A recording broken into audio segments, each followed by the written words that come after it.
We'll call the meeting to order. All rise for the Pledge of Allegiance. I pledge allegiance to the flag of the United States of America and to the republic for which it stands, one nation, under God, indivisible, with liberty and justice for all.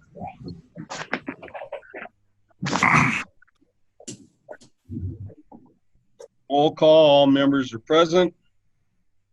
Approval of the agenda. We've got 3 additions under action items. We have 7F, asphalt patching proposal. 7G, approved parade permit. Sauk Center High School graduation, May 29th. And 7H, approve resolution 2020-20, authorizing sale of vehicles. I think those were all emailed to you. And then under 9A on new business, we fireworks discussion. Is there any questions or anything else that needs to be added or taken off?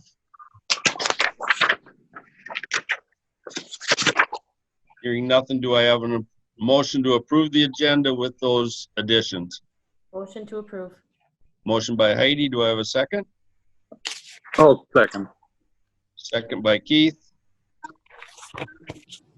All those in favor signify by saying aye. Aye. Aye. Opposed? Motion carries 5 in favor, none against. Approval of the minutes, May 6, 2020, regular meeting. All received them in your packet. Is there any changes, corrections, or clarification needed?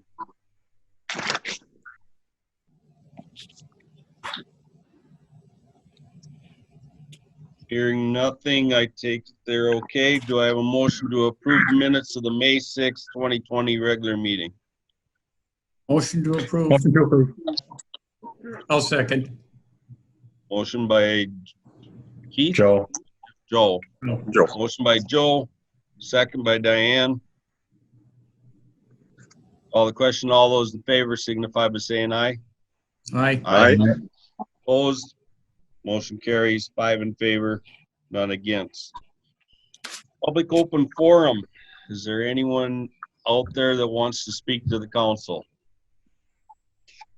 Is there anyone that wants to speak to the council?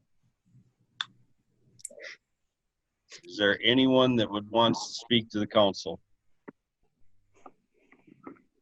Public open forum is now closed. We have no public hearings. We will go to reports and presentations. Police Department monthly report. Brian? Good evening, Mayor and Council. Activity report for April 2020. Some of the numbers we had 5 alarm calls. We did 20 assists for persons. We did 78 business assists. We did 23 assists for other agencies. We had 15 citizen contacts. We wrote citations to 9 people for driving on a revoked license. We had 12 matter of information calls. We had 32 medical calls. We had 55 patrols, special patrol at Walmart. We did 14 welfare checks. We gave out 125 verbal warnings. So for calls, we had 454 and verbal warnings of 125 for a total of 579. Comparing that to last year, we're up by calls, 5 calls, down considerably with warnings. We're not stopping too many people because not too many people are moving right now. Well, compared to March, all the numbers were down. So pretty, not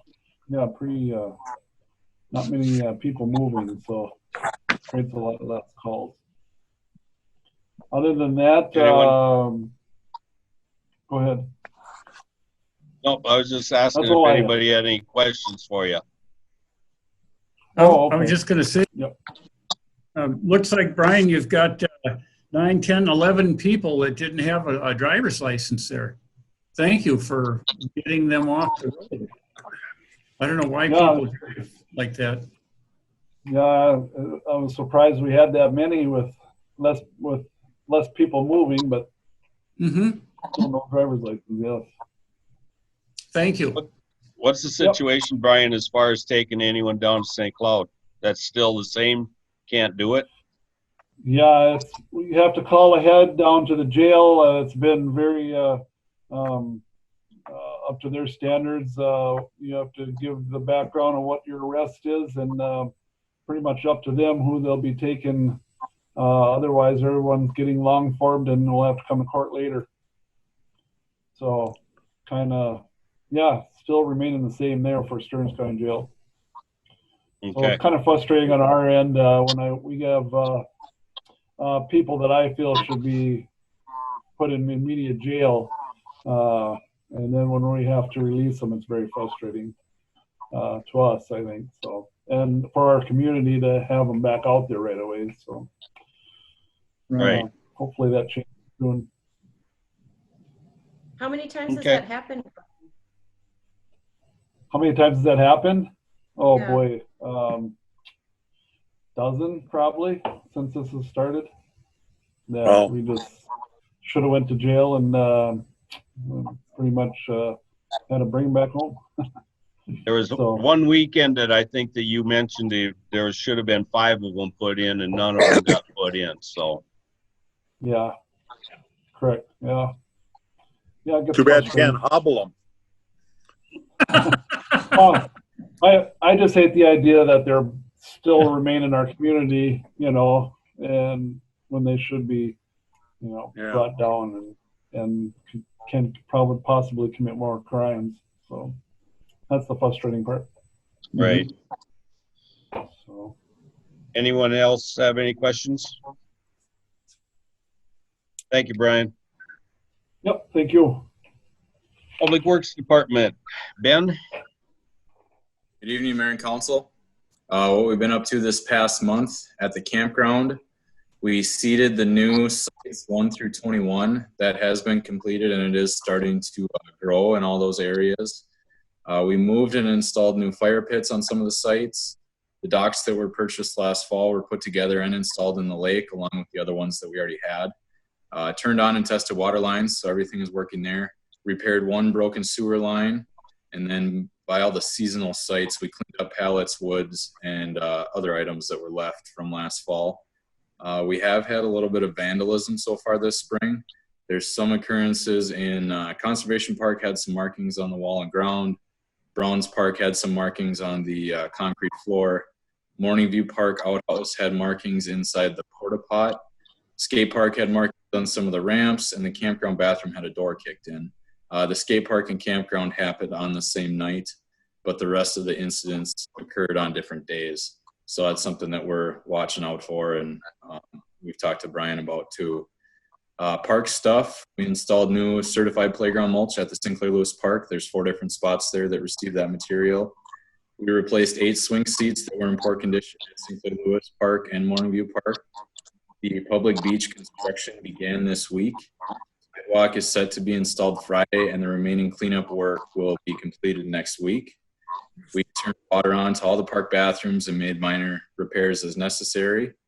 Bathroom cleaning in the parks is taking place 7 days per week, 1 time per day following the CDC guidelines. Sprinkler systems are being adjusted and heads are being replaced. Playground equipment disinfecting is taking place 1 time a week, and mowing and trimming is continuing as needed. Some street stuff, initial street sweeping has been completed. Tar patching has been taking place for the last 2 weeks every day. We did receive the new tar trailer from Step Manufacturing that has been working very well so far. We've been using the milling machine on the skid loader to make some higher quality repairs to the streets that are going to be receiving seal coat. And the tentative schedule for crack filling is to start the 2nd week of June, and then seal coating would like to follow that. Hopefully by June 22nd, they'd be getting started on their end. Park Road, we did have this contracted to be air patched, which is kind of like a seal coat patch material blown into those smaller holes since the patch material is not holding. The contractor had a part fail on the machine and is supposed to be receiving the replacement tomorrow.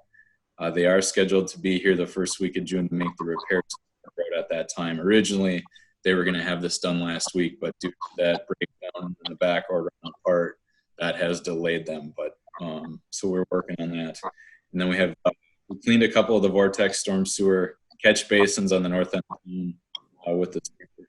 So that's the main things that we've been up to this past month. Okay. Any questions from council? No.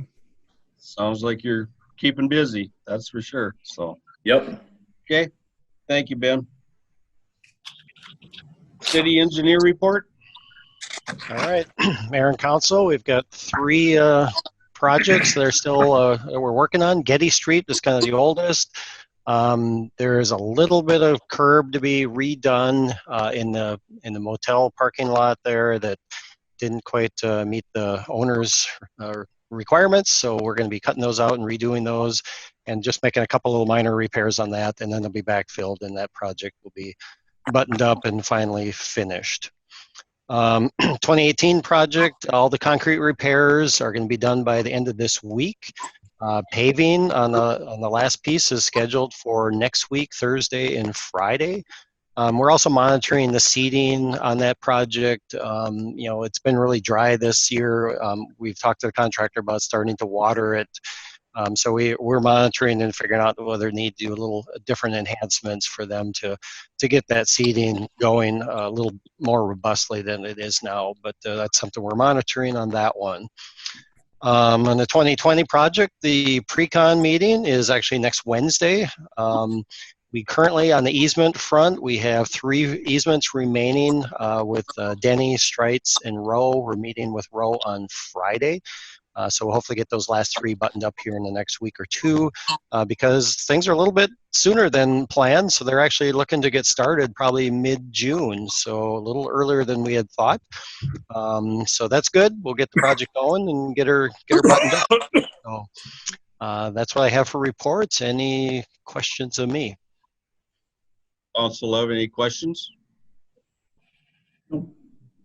So, thanks, Keith. Thank you. Airport board report. So the airport board met in regular session on Wednesday, May 13th, and they had a couple things on their agenda. As you know, that joint airport zoning board has yet to hold the public hearing for the updated airport zoning ordinance, and now we will be rescheduling that for the first part of June.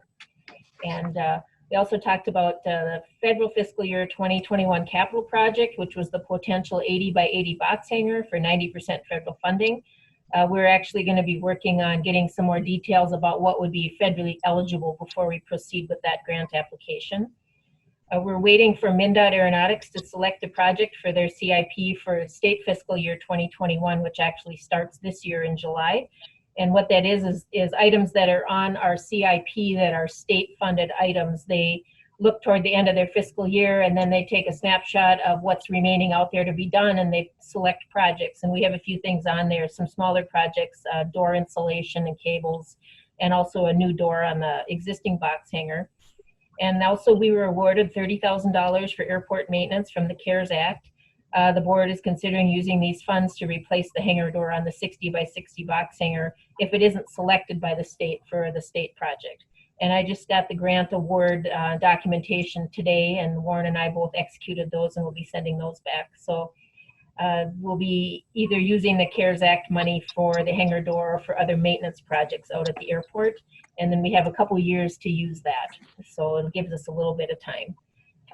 That is about it. The other thing is that we are having our pavement inspection coming up, and we don't see any issues going to happen with that because the pavement is new.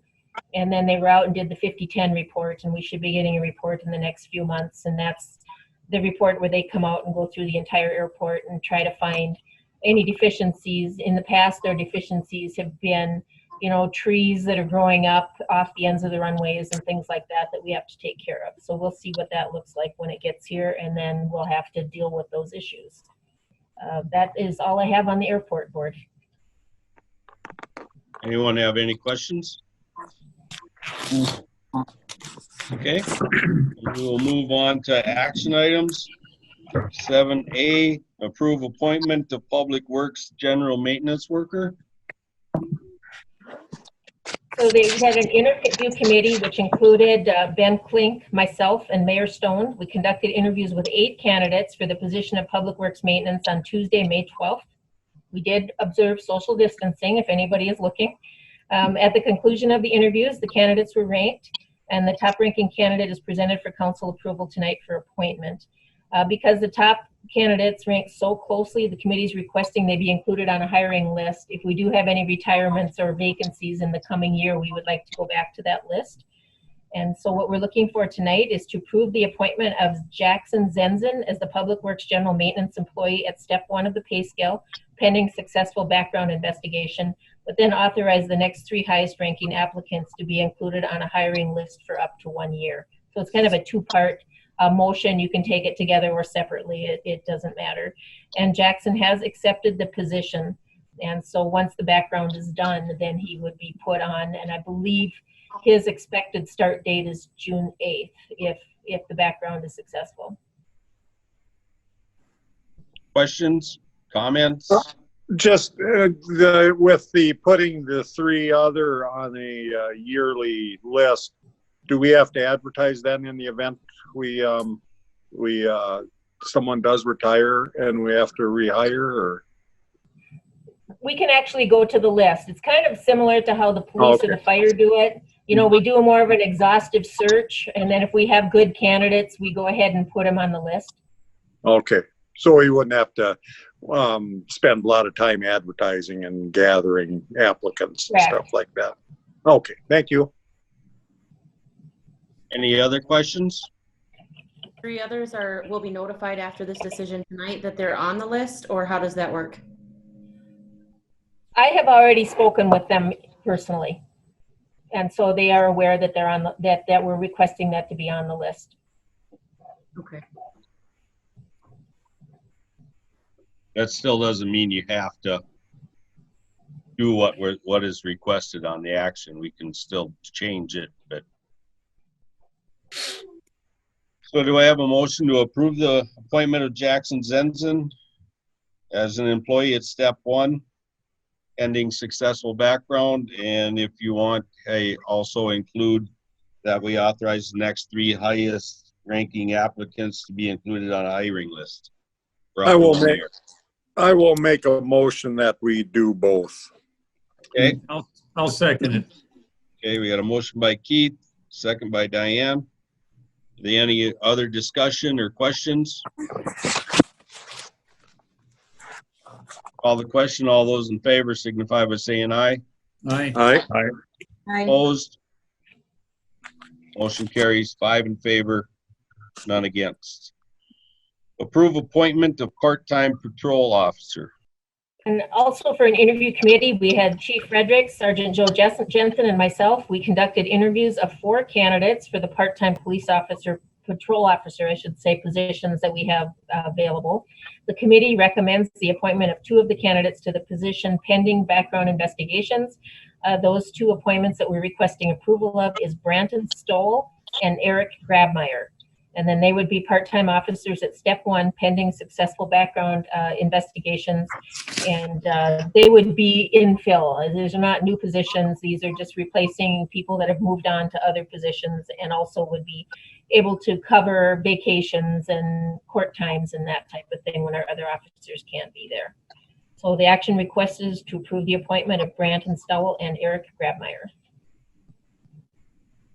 Questions, comments? Do I have a motion to appoint Brandon Stoll and Eric Grabmeyer? Motion to approve. Motion by Joe. Do we have a second? I'll second. Second by Heidi. Yeah. All the question, all those in favor signify by saying aye. Aye. Aye. Opposed? Motion carries 5 in favor, none against. 7C, approve policy on campsite reservation refunds. The city has had a campground refund policy in place for many years.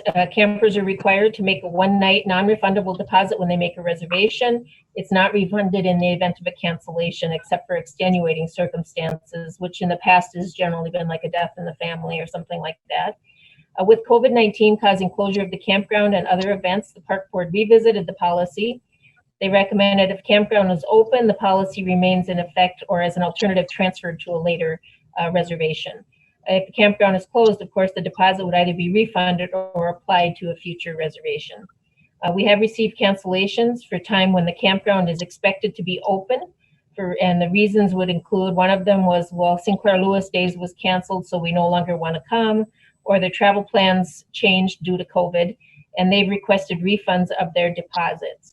And so the council needs to determine if they want to deviate from the non-refundable deposit policy for COVID-related reasons when the campground is open, and determine what that even is. So I guess the question that we have tonight is, what we've been operating on is that the campground's open, and we're legally allowed to be open, and you have a reservation and you cancel it. Do we keep the cancellation policy in effect? Or do you want to do some kind of modification for this year? And so that's kind of what we're asking. And kind of similar to that is we have people reserve the park shelter for family reunions. And we have one like in June that canceled and is requesting a refund. In his situation, you can't have gatherings of greater than 10 people, so he can't have it. So that might be a reason to refund that money. But in the campground is a little different. We will be open as of June 1st. And so if anybody cancels after June 1st for any reason, are you inclined to want to refund their money or not? I guess is what the question is. Okay. Comments? I guess I would just as soon keep it the same way. I realize, I don't think you could say that just because Sinclair Lewis Day was canceled, granted it was COVID related, but you could still camp. So I think it'd be more confusing than anything. And then do we go back to this policy once it's done, or I don't know. Any other I comments? think that if you wanted to waive it or not, I mean, and that's up to you, but I think it would be more if we couldn't really define it's COVID related, it's not COVID related. I think it would just be for this year, are we going to refund cancellations and that's our policy, or are we going to just stay with our other policy? How far into the future would they be able to roll that to a future reservation? Is it just the 2020 camping season, or would they be able to go into next year? What we did for, because we had to call everybody because we were booked solid for this weekend, Memorial Day. So all of the May reservations, we contacted them and gave them the option of a refund or to move it. And about half of them moved there into next year. So we have the ability to move them further out than the 1 year that the software will let them do it.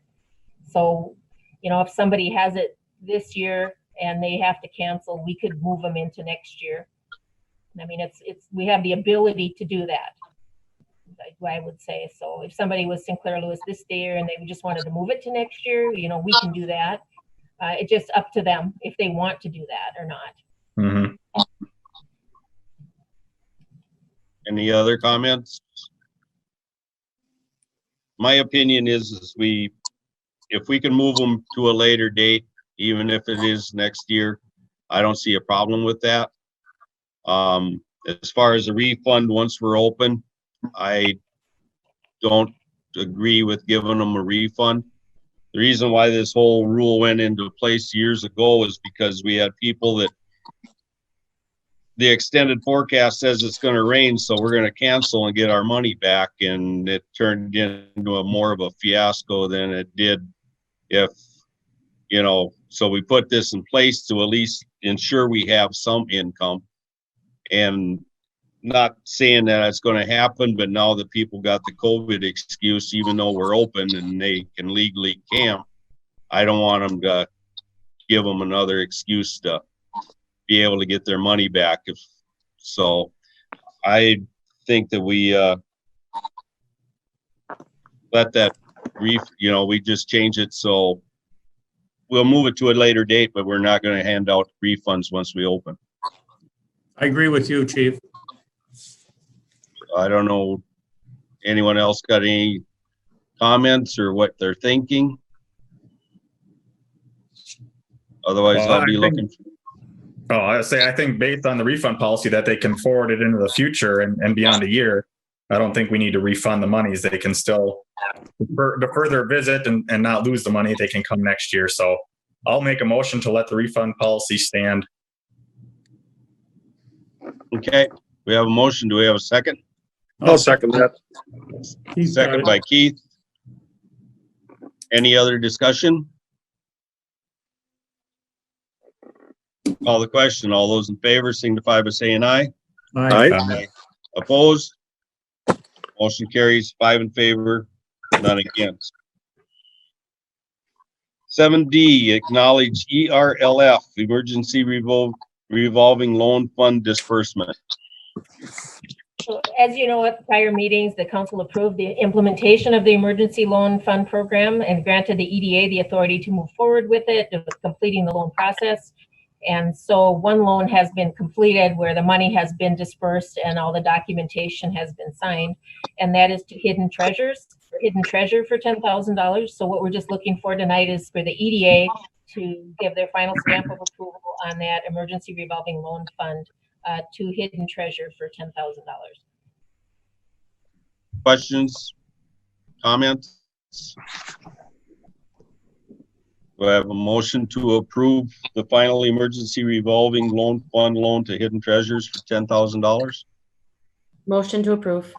Motion by Heidi. Do I have a second? I'll second that. Second by Keith. Call the question. All those in favor signify by saying aye. Aye. Aye. Opposed? Motion carries 5 in favor, none against. 7E, approve updated COVID-19 preparedness plan. The city initially had developed a COVID preparedness plan earlier in this pandemic, and now we have updated it with some more detail. What this plan is not for the city as a governmental agency, but for the city as an employer. So these are procedures and protocols for employees only. This is not a citywide protocol. And so what we're just looking for you to do is to approve the updated COVID-19 preparedness plan for the city. And I provided, and I don't know if you want to go into any more detail. I think you had time to read it. But it just kind of lays out what each department is doing and how we're trying to protect the employees during this pandemic. Questions? Comments? Do I have a motion to approve the updated COVID-19 preparedness plan for City of Sauk Center? Motion to approve. Motion by Diane. Do I have a second? I'll second. Second by Heidi. Call the question. All those in favor signify by saying aye. Aye. Opposed? Motion carries 5 in favor, none against. 7F, asphalt patching proposal. So you were all emailed this earlier today. It was a patching for several different options from Riley Brothers. With the bids for the seal coat and crack fill project that came in under budget, there's an opportunity to do some additional asphalt patching. Riley Brothers will be in town in the coming weeks to complete the final lift up on the north end project. And so we did get some estimates for some additional work while they're here. And Ben is going to go over those with you rather than me because he's the one that spoke with them. And we have a couple patches, some alleys, some stuff at the arena. And Ben, if you can come on, if you're still there, you are. If you can explain to them what each of these mean, if they have them in front of them. And I did send them out to them earlier. Okay. So if you guys are looking at this with me, on the first page here is a couple of alleyways that we looked at. One of them is behind the post office between 4th and 5th Street. That's a pretty frequently traveled alleyway with the public, and it is in very tough shape. We did patch some rather large potholes in there this summer or this spring, And so I had them give me an estimate on that, and it came to about $9,908 to do that. And obviously, you're saving some money because they are in town patching or doing the final lift on the north end. So that's the reason that I contacted them and got some quotes from them, just because I thought we could save some money without mobilization and things like that. So and then the other alley we looked at was 5th and 6th Street South. That is asphalt now. It is in pretty tough shape, but we just looked at it because they were both right in a line there. So my recommendation would be to go with the 4th and 5th Street alleyway behind the post office and maybe forego the other one for now. But I'll just keep going with the quote, and then we can discuss and answer any questions after that. So then the other thing that we looked at was up at the arena parking lot. As you know, we looked at that this spring as maybe a potential project. There is one area that is quite bad and does need some attention. There's basically no asphalt left in that area. So I had them quote on page 2 to patch that area. So that would cost $5,185 to provide a patch to that area. But once again, that's only a Band-Aid for the bigger project that we're looking at in the near term, not the far future. So that's just something to keep in mind if it's worth spending $5,000 to patch now, knowing that we have to spend a lot more than that to fix it in the near future.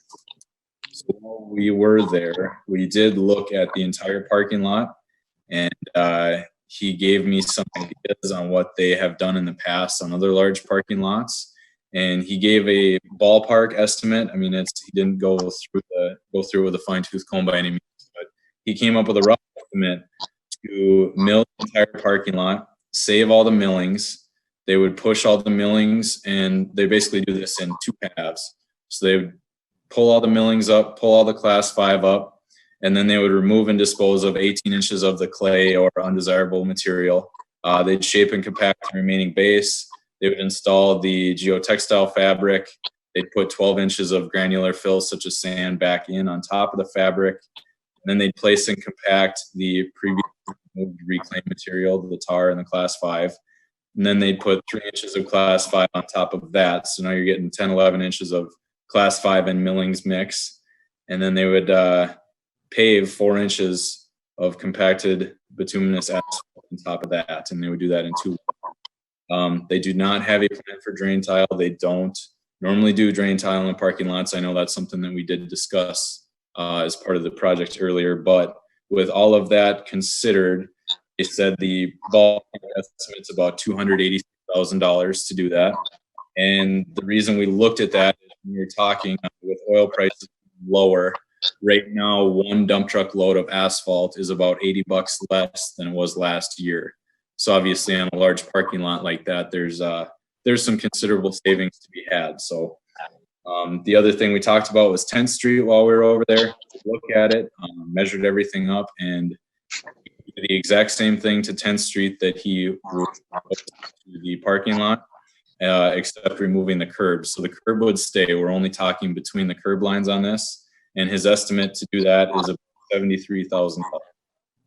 And I just got these numbers just so you guys had something to consider and talk about, figure out if it's anything that we want to pursue or just hold off, kind of like we talked about earlier this year. But I do think with the savings on the and crack filling, doing that alleyway would probably be a good thing. And then I guess we need to decide if we want to patch that parking lot or hold off and maybe make it a project next year or consider doing it this year. I guess I'm open to suggestions. I'm just giving ideas, I guess. Okay, discussion, questions? One thing is that alley behind the post office, if you did do any mail drop, I've noticed that I go through there every time I do a drop there, that is really bad. And you got them people in the apartments that they back out of their driveways into that alley. And then along with normal traffic for people that are dropping off at that consignment business besides. So, you know, I think that would be a good idea to get that alley done. Yep. And that other alley straight south from there is breaking up, and that's, drove by a lot of people too, as far as that's where their garages all are and they're backing out onto it. So that's my 2 cents. I don't know what anyone else is thinking on those 2 alleys. I know it's spur of the moment. So Ben's suggestion is to primarily focus on the alley behind the post office and maybe forego the alley between 5th and 6th Street, but you're suggesting that we should maybe do both? We can, if we want to forego that one, we can, but as long as all they got to do is shoot across the street and keep right on going. Otherwise, it's just a 1-block section of alley in next year's project, and I don't know how much mobilization plus the tar is $80 less a truckload. That's the only reason why I'm considering it. Take advantage now, yeah. Right, because next summer it could be totally, we don't know what the economy is going to be. It could be a lot higher, and then we got to pay the price then. So I agree with you, Mayor. Both of these alleys, primarily the post office alley, has commercial frontage on it. And that's what sets these apart from other alleys in the city. It's not just residents in the backyard. You've got Main Street as the frontage, and then the alley is the back street. It's pretty much commercial all the way along Main Street on the post office alley, if you count the library, and the other one is probably halfway down the alley is commercial frontage on Main Street. So that kind of sets these alleyways different than other alleyways in the city, because we do commercial alleyways. We did the one behind the theater. We've done the one across from City Hall here. So if your concern is getting into residential alleys and setting a precedent, these are a little bit different because of the commercial aspect of them. I think doing the 2 alleys is a good idea, Warren. anyone else have any suggestions? Okay. What about the hockey arena parking lot? You want to patch it? This is something that we, if I remember right, we weren't going to be bonding for. We were going to use this out of our savings to pay for it. This project, what he's talking about now, is simply from cost savings from our M&O budget. Right. From the steel coating and crack filling.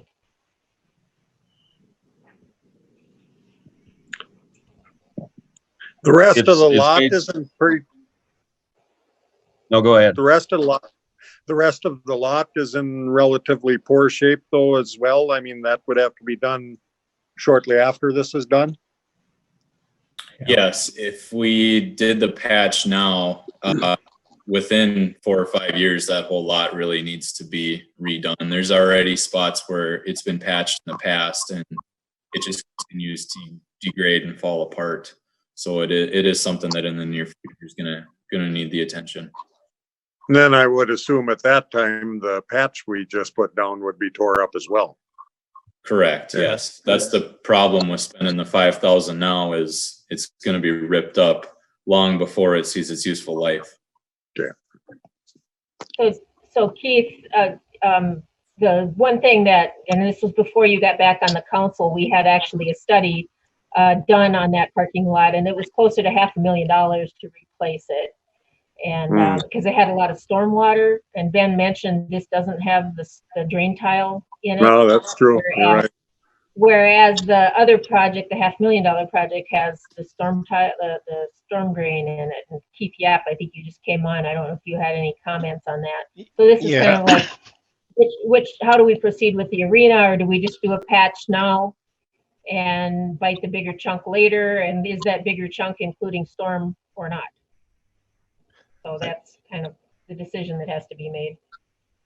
Yeah, Mayor, I've got a couple of comments, and that is, as it relates to the larger project in the parking lot in 10th, I would I would not recommend moving forward with what's in front of you. I think in general, the costs for what's being proposed are not are pretty much in line, but without the drain tile portion, it really is not what we want to do. It would be, I think even with that would end up being a throwaway of money. Probably would last a little bit longer, but I'm afraid without it, it would.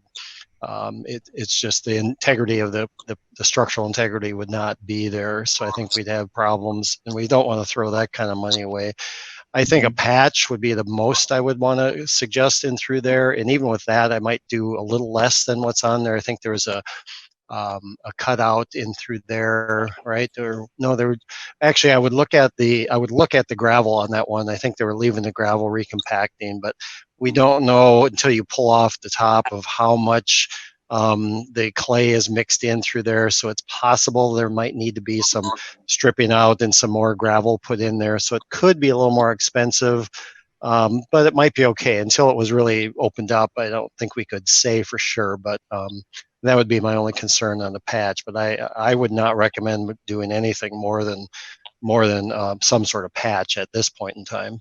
Not with what's in front of us here. Okay, thank you.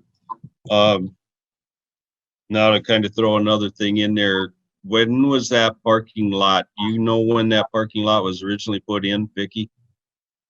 I believe it was 96 or 97, right in that area. Okay, so we're looking at 23 years, somewhere like that. So to give you more to think about, and I'm playing devil's advocate on this thing because I'm not sure which way to go on it right now, but if that parking lot lasted 23 years before it broke up to this point, if we went with the way Ben was thinking of doing this, is there a possibility we could get another 23, 25 years out of it? Or if we go with Keith's, I don't know, are we going to get more life expectancy out of it? I guess I'm kind of throwing it, Keith, if you could tell me how many years you think we're going to get. Well, my suggestion is not to do anything or a light patch like Keith mentioned, but what I suggested really will not add any more years to this. I think we should, if it's in relatively poor condition, I think we should start looking at doing it within the next year or two completely. Right. Yeah. And we were thinking about doing that this year. But as far as when it came to money, and then there was still a lot of snow over the top of a lot of areas, we weren't certain what kind of drainage and where it all went. So that's why it was put off. Sure. Yep. I understand. But, if Keith Yap has a suggestion as far as how many years if we put drain tile in, is it going to be more than what we got out of it already without, or I'm trying to put dollar amount to the number of years we're going to get out of it. Right. Well, there's two things, Mayor, to look at in terms of there's a structural of sort of everything below the pavement. The pavement only lasts so long that needs to ultimately get usually a mill and overlay or an overlay to it. The pavement will last, 20 years before you need to really do some substantial pavement. Typically, that's what it's supposed to do. That's with routine crack maintenance and those kinds of things. And then usually you end up having to do something a little more major and overlay over it at approximately that 20-year period. It really, at this stage, it normally shouldn't be breaking up so substantially the way it is now. It's block cracked all over, which, essentially makes it almost worthless you can't overlay it, because you overlay it and all those cracks will just come right back through it. So, doing it right, with normal maintenance procedures of, 5 years for crack filling and that, 20 years for overlays, it should be a 40-year parking lot. Okay. Hey, Warren. Yeah, go ahead. The one thing about this one is, this isn't something that has to be decided completely tonight, because a big project like this, they would come back for. It's not like they're going to do this just because they're in town. Okay, And we can discuss further. okay. So maybe we should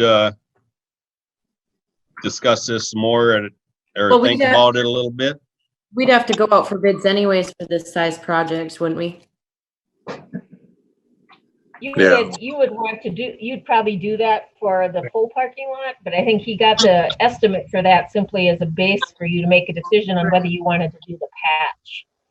You know, if you're looking in the next 3 to 5 years, how far out are you wanting to go before you're say we just have to patch it and we can't wait on that. If it's going to be 2, 3, 4 years, we really can't wait on the patch. So if you're really serious about redoing the arena next year, well, then we could maybe forego the patch. But if it gets longer than that, we really can't because it's a hole and it's getting to be gravel. It's you know, plowing it in the winter and all those kinds of things are getting more problematic with that there. So I think this is for your decision is basically to decide, I really want to look into that in more depth. So let's forego the patch, or we really think it's out a few years. We better get the patch done while we can. I think that's the decision here. So I just don't know how serious you guys are about proceeding down that road of the big project. I think it's been on our radar. I mean, it made it clear to us this year during discussion that this is something that needs to be done, just not happening this year. So I think I'm not trying to speak for everyone else, but I think we all know something needs to happen with it. So I personally would feel that we can forego for now because something has to happen in the next year or two. Okay. And any other comments? So should we forego the patch is what you're saying, Heidi, or just leave it go? Yeah, or that should would we- be my motion. Okay. What about the alleys? You want to make that part of the same motion or not?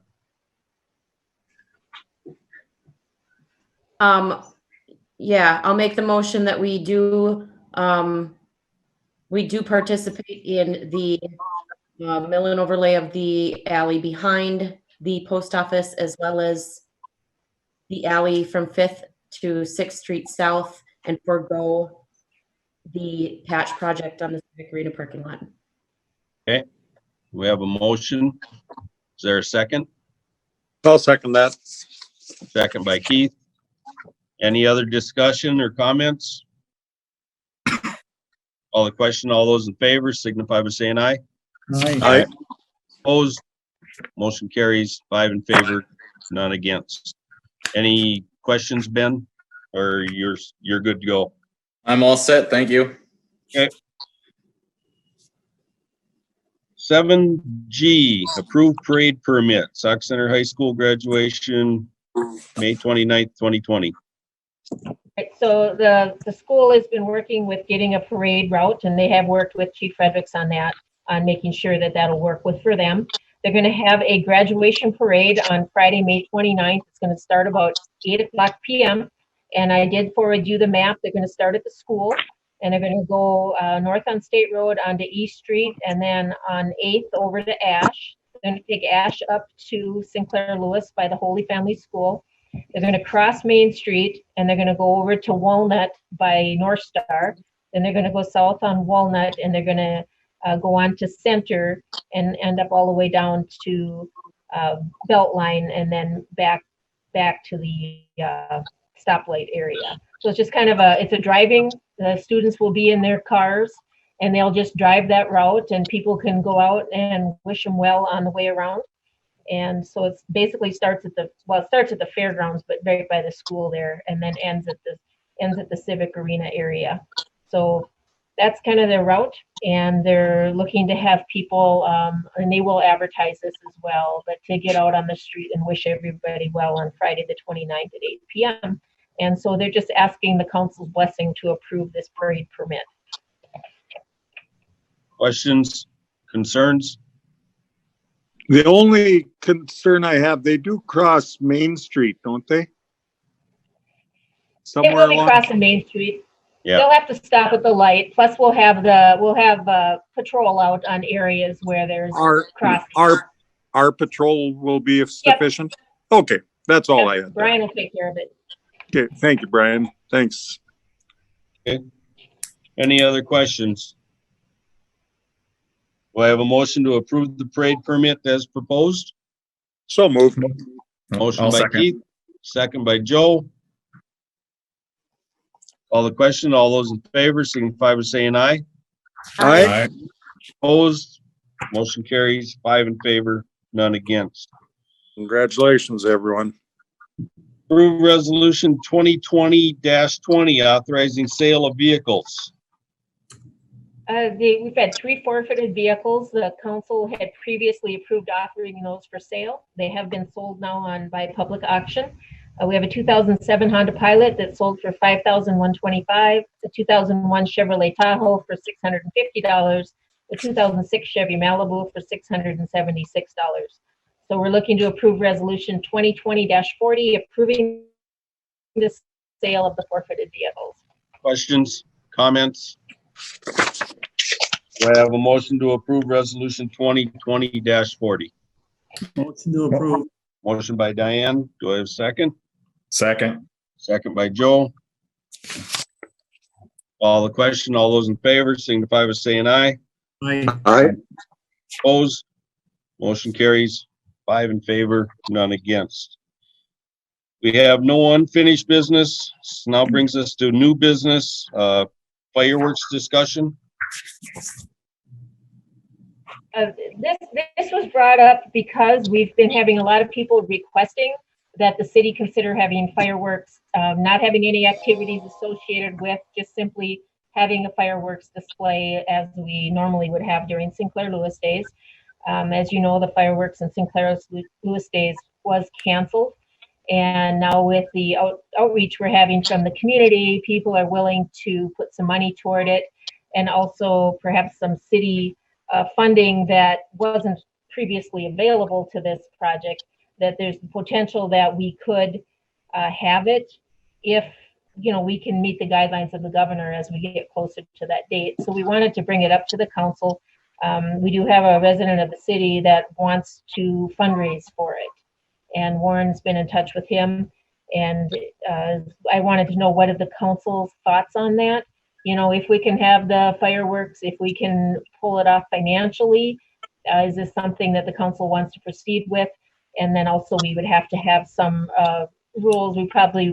I can't imagine that we would be able to allow to have food vendors or any of those things. It would be simply come in your car, you know, get out, try to be as socially distanced as possible, enjoy the show, and then you'd have to go back home again or wherever you're off to. So we didn't want to proceed any further with this at this point until we had some kind of council thoughts on whether we should do that or if it's a good idea or not. I've been in touch with a lot of other communities with 4th of July fireworks. Brainerd and Sauk and a couple other ones are still planning on it unless we get further guidance that we shouldn't do it. So I don't know what your thoughts are. I'm going to throw it out there for you.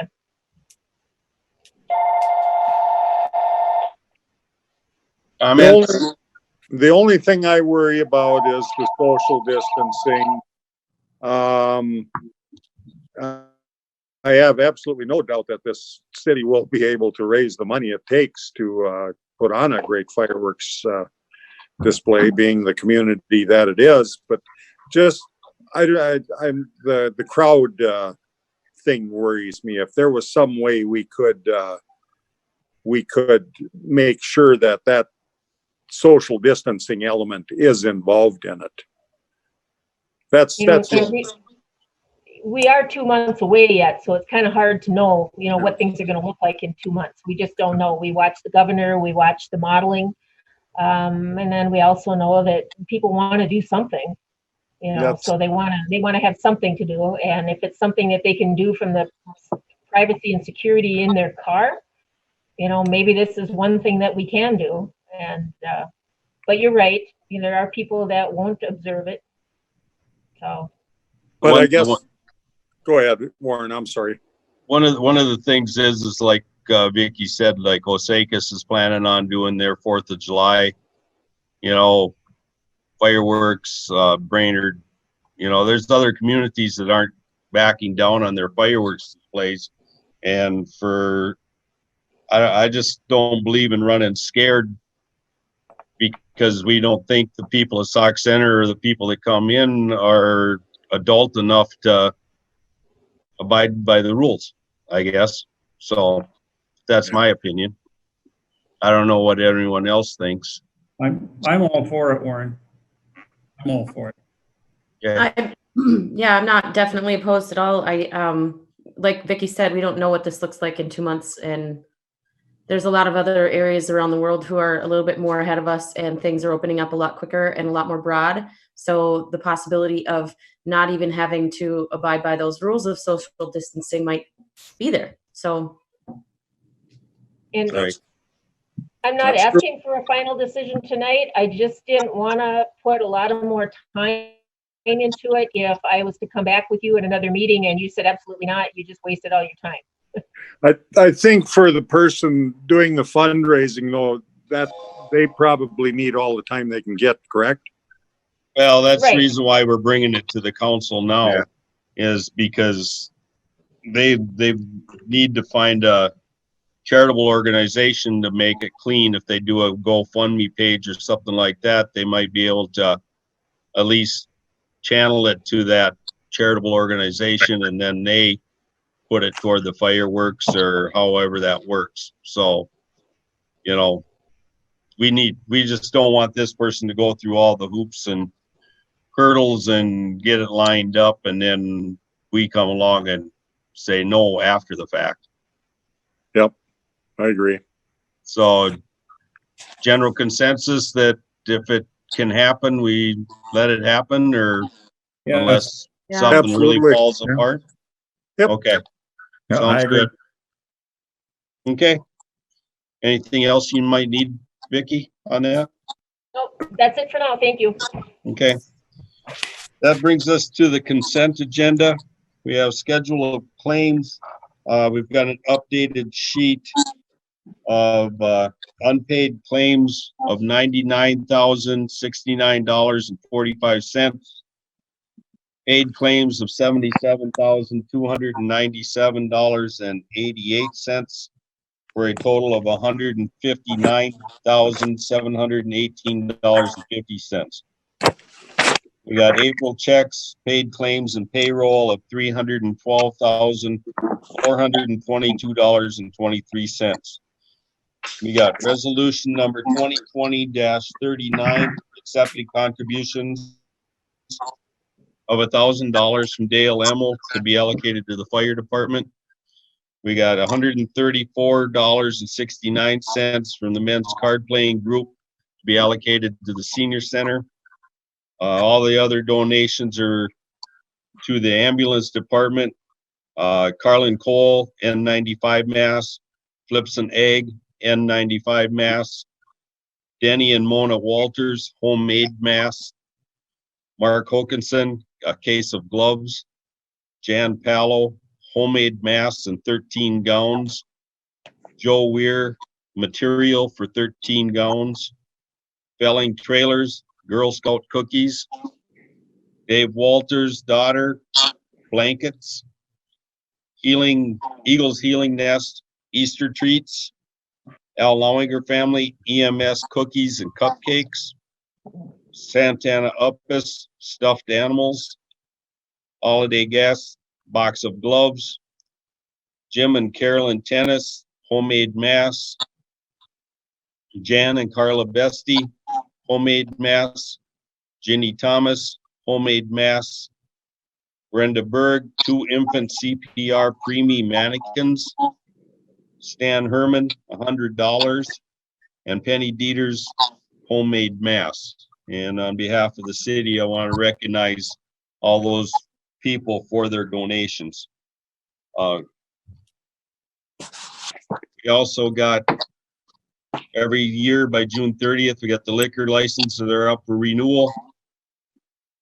Next Door Bar and Lounge, Bear Trap, Mustang Bar, the third, Old Course Sauk Center, M&M's Corner Bar, Mezcal LLC, American Legion Post 67, the Palmer House, Crazy J's Bar and Grill, American Tap and Eatery, West Side Liquor, Walmart, and Sisters Beer, Wine, and Spirits. Then we also have our 3-2 beer licenses are up for renewal. Jitter's Java Cafe, Isaac's North Star, and Colburn's. Then we have every year by June 30th, we have cigarette licenses are up for renewal.